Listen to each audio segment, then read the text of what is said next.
আজ হচ্ছে 22শে ডিসেম্বর, শুক্রবার। আর ডিসেম্বর মাস মানেই তো চারিদিকে শুধু প্রোগ্রাম আর মেলার খেলা। Hello friends, good afternoon, welcome back to my channel Shobhanish world. এখন বাজে 4:45 মতো। এখন আমরা বেরিয়ে যাচ্ছি, একটু দুবরাজপুরে যাব মেলা দেখতে। ওখানে একটা মেলা হয়, তো সেখানেই যাচ্ছি। আর অনেকদিন কোথাও যাওয়া হয়নি, তো সেজন্য আজকে রেডি হয়ে গেছে, এখন বেরোচ্ছি। তো চলুন, যেতে যেতে কথা হচ্ছে। এখনকার মতো আপনারা সঙ্গে থাকুন। আচ্ছা, তো বেরিয়ে পড়েছি আমরা, আর আমি আর মিস্টার ঘোষ যাচ্ছি। আর আমরা স্কুটি নিয়ে বেরিয়ে পড়েছি। আজকে আর মিস্টার ঘোষ তার গাড়িটা বের করেনি, কারণ স্কুটি পেলে ও আর ওর গাড়িটা বের করতেই চায় না। আর দেখুন, 5টা এখনও বাজেনি, তাও কিন্তু সন্ধে হয়ে এসেছে প্রায়। আর শীতকালের সময় এই সর্ষে ফুলগুলো দেখতে এত সুন্দর লাগে, দেখলেই কিন্তু চোখ জুড়িয়ে যায়। তো যাই হোক, বাইরে প্রচণ্ড হাওয়া দিচ্ছে, আর গাড়িতে তো প্রচণ্ড ঠান্ডা লাগছে। পুরো হাওয়াতে মনে হচ্ছে উড়ে চলে যাব। আর তার সাথে এই সর্ষে ফুলের বাগ পড়া, মাঠ ভরা সর্ষে ফুলগুলো দেখতে অসম্ভব সুন্দর লাগছে। চলুন, এই সর্ষে মাঠ দেখতে দেখতে আর বাইরে প্রকৃতি দেখতে দেখতে মেলাটা যাওয়া যাক। তো গল্প করতে করতে পৌঁছে গেছি আমরা প্রায় মেলার প্রাঙ্গণে। এই দেখুন, এটা হচ্ছে সামনের গেটটা, আর এদিকে রয়েছে একটা আশ্রম। তো এই আশ্রমটা আমি পরে আবার ভালো করে দেখাচ্ছি। আর এখানে আই লাভ দুবরাজপুর, এখন তো সব জায়গাতে হয়েছে এটা আই লাভ, তারপর সেই জায়গাটার নাম। তো যাই হোক, সূর্য প্রায় ডুবে এসেছে, সন্ধে প্রায়ই হয়ে এসেছে। তো চলে এসেছি মেলা। আর মেলাতে দেখুন, ভিড় ভালোই হচ্ছে মনে হচ্ছে, কারণ লোকজনের আসা যাওয়া দেখে মনে হচ্ছে মেলা প্রাঙ্গণে ভিড় আছে। ও এখানে গাড়িটা পার্কিং করে দিল। আর এই যে হচ্ছে মেলা, আর এই মেলাটার নাম হচ্ছে অভেদানন্দ মেলা। এটা দুবরাজপুরে স্টেশন রোডের ওই দিকটাই হয়। তো এই যে চলে এসেছি এখন। আর এখানে দেখলাম গ্যাস বেলুন ফোলাচ্ছে, দেখতে ভালো লাগলো, তাই ভাবলাম আপনাদের সাথে একটু শেয়ার করি। দেখুন কি সুন্দর গ্যাসের সাহায্যে বেলুনটা ফোলালো, তারপর বেঁধে দিল আর উড়িয়ে দিল। দারুণ না? চলুন, এখন মেলার ভেতরে প্রবেশ করা যাক। বেশি রাত্রি করা যাবে না, নইলে রাত ঠান্ডায় পুরো জমে বরফ হয়ে যাব। তো মেলার এই যেগুলো হয়, মেলার যে গুড় কাঠি, চিনি কাঠি, খাজা, এসব তো রয়েছে, তার সাথে রয়েছে বিভিন্ন ধরনের আচার। তো এখন আমরা ঘুরে ঘুরে মেলাটা দেখছি, আর মেলা থেকে কিনবো সেটাই ভাবছি। কেনার মতো কিছুই পাচ্ছি না, জাস্ট ঘুরে ঘুরে দেখছি। চলুন, পুরো মেলাটা আগে ঘুরে নিই, তারপর দেখা যাবে যে কি কেনা যায়। এর মধ্যে যদি কিছু ভালো লেগে থাকে তাহলে নিয়ে নেব। এখন এদিক সেদিক ঘুরে ঘুরে মেলাটা দেখছি। মেলাটা খুব একটা জমেনি, এখন বাজে মোটামুটি 5টা 15 মতো। তো মেয়েদের যেটাতে নেশা আর কি, গলার হার, কানের, এইসব আর কি। তো যাই হোক, সেরকমই দেখছিলাম। আর এদিকে রয়েছে ফটো ফ্রেমগুলো, সুন্দর লাগছিল দেখতে, তবে দাম বলছিল প্রচুর, জানেন, তাই আর নিলাম না। আর চলে এসেছি এদিকটায়। এদিকে সব জিনিস, রাইডিংগুলো রয়েছে, বাচ্চাদের এই জিনিসগুলো ব্যাপক লাগে দেখতে। তার সাথে তো রয়েছে নাগরদোলা এসব।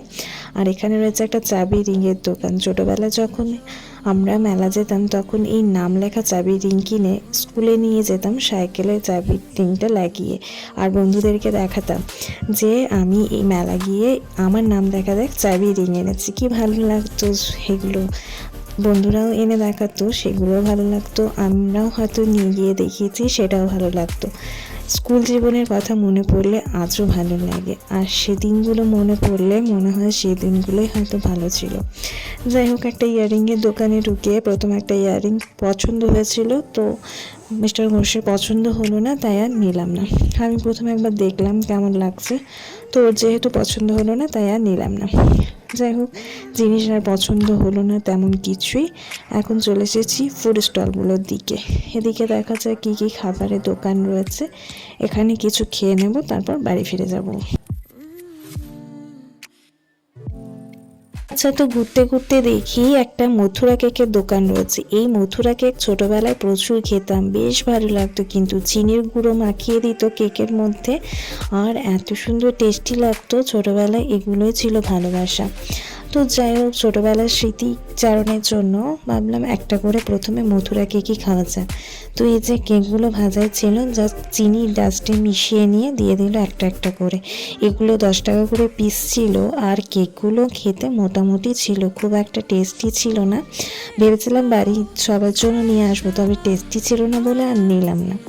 এরপর চলে এসেছিলাম আমরা একটু আলুর পকোড়ার দোকানে। এখানে মাশরুম পকোড়া, তারপর বেবিকর্ন পকোড়া, তারপর এই যে আলুর যে পকোড়া, মানে রিং পকোড়া বলে বোধহয় এটাকে মেবি, তো এইগুলো পাওয়া যাচ্ছিলো। আর আমরা এই রিং পকোড়াটাই অর্ডার করেছিলাম। মিস্টার ঘোষ এই রিং পকোড়া খায়নি, তাই ও এই আলুর যে রিংটা রয়েছে এটাও অর্ডার করেছিল। আর এটার পিস নিয়েছিল আমাদের 40 টাকা। তো এটা এখন ম্যারিনেট করে নিচ্ছে, এরপর এটাকে তেলের মধ্যে দিয়ে ডিপ ফ্রাই করবে, তারপর এটা দেবে ওই সস মায়োনেজ এইসব দিয়ে আর কি। তো এই যে ডিপ ফ্রাই করার জন্য ছেড়ে দিল এটাকে, কি মশলা লেরুয়া গুঁড়ো এসব হয়তো মাখিয়ে নিয়ে ছেড়ে দিল। আর এদিকে মাশরুম পকোড়া 1 প্লেট অর্ডার ছিল হয়তো কারো, তাদের জন্য ভাজছিল। তো যাই হোক, আমরা এদিকে অপেক্ষা করছি, এটা ভাজা হয়ে গেলে আমরা খেয়ে নেব। তো এই যে হয়ে এসেছে মোটামুটি প্রায়। তো এটা বাড়িতেও বানানো যায়, টাকা খরচা করে খাওয়ার কোনো দরকার নেই, কিন্তু এত সুন্দরভাবে কাটাটাই হচ্ছে মেন। এত সুন্দরভাবে কাটতে হয়তো বাড়িতে পারবো না। যাই হোক, একদিন ট্রাই করব, আর ট্রাই করলে অবশ্যই আপনাদের সাথে শেয়ার করব। চলুন, হয়ে গেছে আমাদের রেডি যে রিং পকোড়া। যাই হোক, জানি না এটার প্রপার নাম কি, রিং পকোড়া বলে জ্বালিয়ে দিচ্ছি। তো হয়ে গেছে এটা চলুন এখন খেয়ে নিই। আচ্ছা, এই রিং পকোড়াটা 40 টাকা দাম নিতে পারে, তবে খেতে কিন্তু বেশ ভালো ছিল, সুন্দর লাগছিল খেতে। আচ্ছা, এরপর চলে গিয়েছিলাম আমরা একটা কার্পেটের দোকানে। সেখানে কার্পেটগুলো সুন্দর লাগছিল দেখতে, তবে যা দাম বললো, দাম শুনে পালিয়ে গেলাম ওখান থেকে। আচ্ছা, এরপর আরও কিছু দোকান ঘুরে ঘুরে দেখছিলাম। সেখানে দোলনা, কিছু ব্যাগ, কিছু জিনিসপত্র ছিল যেগুলো ঘর সাজানোর জন্য ব্যবহার করা হয়। বেশ ভালো লাগছিল জিনিসগুলো দেখতে, তবে আমার নেওয়ার মতো কিছুই ছিল না, তাই আর নিলাম না কিছুই। জাস্ট এদিক সেদিক দেখলাম আর একটু ভিডিওগ্রাফি করে ওখান থেকে বেরিয়ে গেলাম। যাই হোক, এর সাথে দোলনাও ছিল, আর এদিকে বিভিন্ন ধরনের সোয়েটার, শাল এসব ছিল। শীতকালের মেলা মানে তো সোয়েটার, শাল এসব তো রয়েছে। আর এদিকে রয়েছে কিছু ফুলদানি, বেশ ভালো লাগছিল ফুলদানিগুলো, নেওয়ার ইচ্ছে ছিল, বাট দামের সাথে আর হলো না।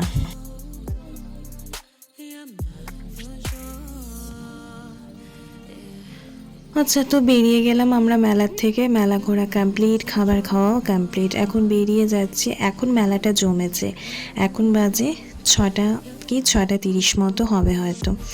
মেলা ঘুরে বেরিয়ে যাচ্ছি এখন। আর এখন দেখুন ভিড়টা মনে হচ্ছে একটু বাড়ছে, কারণ রাত্রি বাড়ছে তো, আর রাত্রিবেলায় সত্যি কথা বলতে মেলাটা জমে, তো সেজন্য এখন মেলাটা বেশ জমে যাচ্ছে হয়তো। আর এই দেখুন, এই যে লাইট দিয়ে সাজানো রয়েছে, এটা হচ্ছে এই দুবরাজপুরের রামকৃষ্ণ আশ্রম মেবি। তো এই আশ্রম থেকে মনে হয় মেলাটা হয়। আমরা মেলা থেকে বেরিয়ে চলে এসেছিলাম কুজ কিচেনে। এটা হচ্ছে একটা ছোট্ট রেস্টুরেন্ট, ছোট্ট দেখতে কিন্তু অসম্ভব ভালো। প্রথমবার এলাম এখানে রিভিউ আমরা অনেকবার পেয়েছি, তবে কোনোবার আসা হয়নি। আচ্ছা, তো আমরা যাওয়ার সাথে সাথে বসার সাথে সাথে আমাদের দিয়ে দিয়েছিল মেনু কার্ড। আর আমরা তো আইটেম ঠিক করে গিয়েছিলাম, আমরা ঠিক করেছিলাম যে চিকেন মোমো খাবো, তো সেই অনুযায়ী চিকেন মোমো অর্ডার করে দিই। আর চিকেন মোমোর এখানে প্লেট ছিল 60 রুপিস অনলি, আর ছিল 6টা চিকেন মোমো। আর চিকেন মোমো এখানে যেটা খেলাম সেটা কিন্তু মানে আমি এত জায়গায় মোমো খেয়েছি এতবার, কিন্তু এখানেটা যেন সেরা ছিল। এত স্টাফিং দেওয়া চিকেন মোমো আমি কিন্তু এর আগে কোথাও খাইনি। আর স্যুপের মধ্যেও দেখুন কি সুন্দর চিকেনের পিসটা, একটা বড় সাইজের চিকেনের পিস, অসম্ভব সুন্দর ছিল। ওদিকে বড়মশাই ভিডিওগ্রাফি করতে ব্যস্ত, আর আমি এদিকে শর্টস বানাতে ব্যস্ত। যাই হোক, এখানে রয়েছে বিভিন্ন ধরনের সস। আর এই দেখুন, কিছুটা চিকেন মোমো খাওয়ার পর একটা চিকেন মোমো স্টাফিং দেখানোর জন্য মাঝখান থেকে ভিডিওটি শুরু করা। এই দেখুন একদম ভরা হয়ে চিকেন মোমো স্টাফিংটা রয়েছে, একদম ভরা হয়ে। এরকম চিকেন মোমো স্টাফিং আমি এর আগে কোথাও পাইনি, অসম্ভব ভালো লেগেছে। কিন্তু যাই হোক, মোমো খেয়েই বেরিয়ে গেলাম, পেটটা একদম পুরো ভরা হয়ে গেছে, এখন ভরপেট খাওয়া হয়ে গেছে। এখন চললাম বাড়ি, চলুন কাঁপতে কাঁপতে বাড়ি ফেরা যাক। তো ফাইনালি বাড়ি ফিরে গেলাম, এখন বাজে 7:20 মতো। তো রাত্রি হয়ে গেছে অনেকটাই, আর বাইরে তো প্রচণ্ড ঠান্ডা। তো বাড়ি ফিরে গেছে, এখন একটু ফ্রেশ হয়ে নেব। ফ্রেশ হয়ে রাতের ডিনারে দেখা যাক আজকে কী বানায়।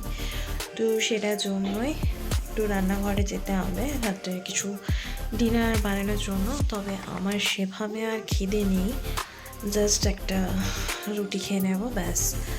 চলুন এখন একটু ফ্রেশ হয়ে নিই।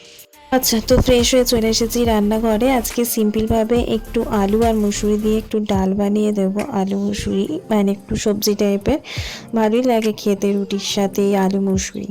তো আলু গাজর এখানে সমস্ত কিছু কেটে নিয়েছি, ডালটাও ধুয়ে নিয়েছি। চলুন একটা প্রেশার কুকার নিয়ে নিয়েছি, এখন একেবারে আমি ভেজে নিয়ে চাপিয়ে দেবো, তাহলে শুধু সিটি পড়লে এটা রান্না কমপ্লিট হয়ে যাবে। এটা সিটি পড়ুক। আর এদিকে দুধটা বসিয়ে দিয়েছি, এই দুধটা একটু আজকে ছানা কেটে নেব। তো দুধটা ফুটে গেছিলো, তো একটা ছাঁকনি নিয়ে নিয়েছে, আর ওর মধ্যে আমি লেবু রসটা নিংড়ে দিচ্ছি যাতে বীজগুলো ছানার মধ্যে না পড়ে। ছানার মধ্যে পড়লে বীজগুলো মুখে লাগলে কেমন একটা তেতো ভাব আসে, তাই মুখটা পুরো নষ্ট হয়ে যায়। সেজন্য ছানা কাটা কমপ্লিট, একটা ফুটো ভাটি ঢাকা দিয়ে দিলাম, ওদিকে ঠান্ডা হোক। আর এদিকে ডালও প্রায় রেডি। চলুন রুটিগুলো বানিয়ে নিই, তাহলে ডিনারটা বানানো কমপ্লিট। আর এই হচ্ছে আজকের ডিনার। তাহলে আজকের ভিডিওটি এইটুকুই, দেখা হচ্ছে খুব তাড়াতাড়ি নতুন একটি ভিডিওর সাথে। ততক্ষণ পর্যন্ত সবাই ভালো থাকুন, সুস্থ থাকুন, ধন্যবাদ।